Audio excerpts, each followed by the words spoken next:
Sir இப்ப குறிப்பா இன்னைக்கு வந்து நீங்க பதிவிட்ட இந்த பதிவு என்பது வந்து மிகப்பெரிய ஒரு அதாவது பெரியாரை விமர்சித்த பிறகு, இன்று பரபரப்பாக பேசக்கூடிய ஒரு பேச்சாக மாறியிருக்கு.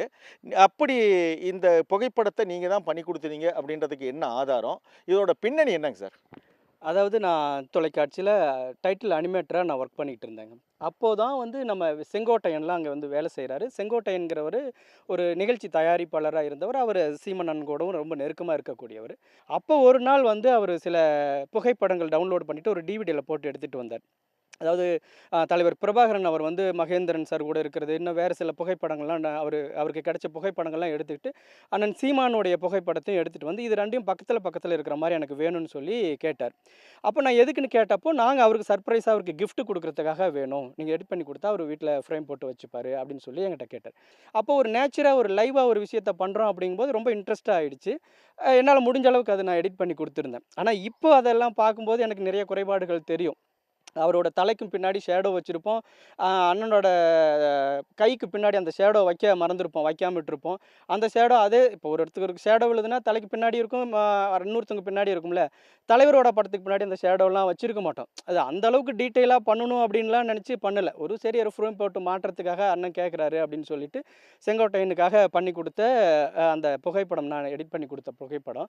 அது பிற்காலத்துல வந்து அவரு நேர்ல சந்திச்சதா வேற வேற தகவல்களோட உலா வரும்போது, நான் அவர்ட்ட ஒரு வாட்டி வெங்காயம் படம் ரிலீஸ் ஆனப்போ அவர சந்திச்சப்போ கேட்டேன். என்னண்ணா நீங்க வீட்ல ஃப்ரேம் போட்டு மாட்டுறதுக்குன்னு சொன்ன படம் இன்னைக்கு வேற மாரியான தகவலோட போயிட்டுருக்கு அப்டின்ட்டு. உட்றா நம்மளால நம்ம ஒரு புகைப்படத்தால ஒரு அரசியல் தலைவர உருவாக்கியிருக்கிறோம். அவரு வளர்ந்து வந்தா நமக்கு நல்லது தானடா, நம்ம அண்ணன் தானடா அப்படின்னு ரொம்ப சந்தோஷப்பட்டாரு. அண்ணனும் ரொம்ப சந்தோஷப்பட்டாருடா அப்படின்லாம் சொல்லுவாரு. அப்போதைக்கு எனக்கு நம்ம குடுத்த புகைப்படம் ஒரு நல்ல விஷயத்துக்கு பயன்படுது அப்படின்னு நெனச்சுட்டு நான் ரொம்ப சந்தோஷமா தான் நெனச்சுக்கிட்டு இருந்தேன். அது நானா சொல்ற வரைக்கும் யாருமே அத வந்து அது எடிட் பண்ணப்பட்ட புகைப்படம்னு யாருமே நெனைக்கல. இப்ப பிரபாகரன் அவர்களை அவர் சந்திச்சிருப்பாரா? ம். இல்ல சந்திக்காம இந்த புகைப்படத்தை பொறுத்தவரையிலும், வேறொரு புகைப்படமும், இந்த புகைப்படம் இவருடைய புகைப்படமும் இணைத்து இப்படி செய்யப்பட்டதா? இது எந்த காலகட்டத்தில செய்யப்பட்டது? இல்ல இந்த புகைப்படம் நான் உருவாக்குனது. இப்ப அவரு சந்திச்சதா பக்கத்துல நிக்கக்கூடிய புகைப்படங்கள் இருக்கு இல்லைங்களா? அது நான் உருவாக்குனது. அந்த புகைப்படம் எடுக்காம அத தவிர அவர சந்திச்சதா வேற எந்த புகைப்படமும் இணையத்தில கிடைக்கல. இல்ல அவரும் வெளியிடல. அவர சந்திச்சப்போ புகைப்படம் எடுத்தாரா? சந்திச்சாரா? இல்ல சந்திச்சப்போ புகைப்படம் எடுக்கிறதுக்கான வாய்ப்பு இல்லையாங்கிறத பத்தி நான் அவ்வளோ ஆதாரப்பூர்வமா, உறுதிப்பூர்வமா நான் சொல்ல முடியாது. ஏன்னா, இந்த புகைப்படம் ஒரிஜினலா எடுக்கப்பட்டது இல்ல அப்படிங்கிறத நான் ஒரிஜினலா நான் சொல்ல முடியும். எனக்கு என்ன ஒரு இதுன்னா, பிரபாகரன் அவர்கள அண்ணன் சீமான் வந்து அடிக்கடி சொல்றாரு. பிரபாகரன் அவரோட பேரையே உச்சரிக்கிறதுக்கே இங்க வந்து பயந்துட்டு இருந்த சூழல்ல நான் வந்த பிறகு தான் அங்க பேர உச்சரிக்கக்கூடிய சூழல் உருவாச்சு அப்படின்லாம் சொல்றாரு. எனக்கு அந்த புகைப்படத்த எடிட் பண்ணி குடுத்தோம் அப்படிங்கிறவங்களோட அடிப்படையில எனக்கு ஒரு நெறைய நேரம் நான் மனசு கஷ்டப்பட்டுருக்கேன். ஏன்னா, அவரு நெறைய சொல்ற கதைகள் உண்மைக்கு முரணானதா இருக்கும். இந்த புகைப்படத்த அடிப்படையா வச்சுட்டு அவர் சொல்ற கதைகள் நெறைய உண்மைக்கு முரணானதா இருக்கும். அப்போ பிரபாகரன்னா நமக்கெல்லாம் இருந்த ஒரு எண்ணம் எப்படி இருந்துச்சுன்னா, அவர் ஒரு பெரும் நெருப்பு, ஒரு பெரும் கோபக்காரர், ஒரு போராட்டக்காரர்.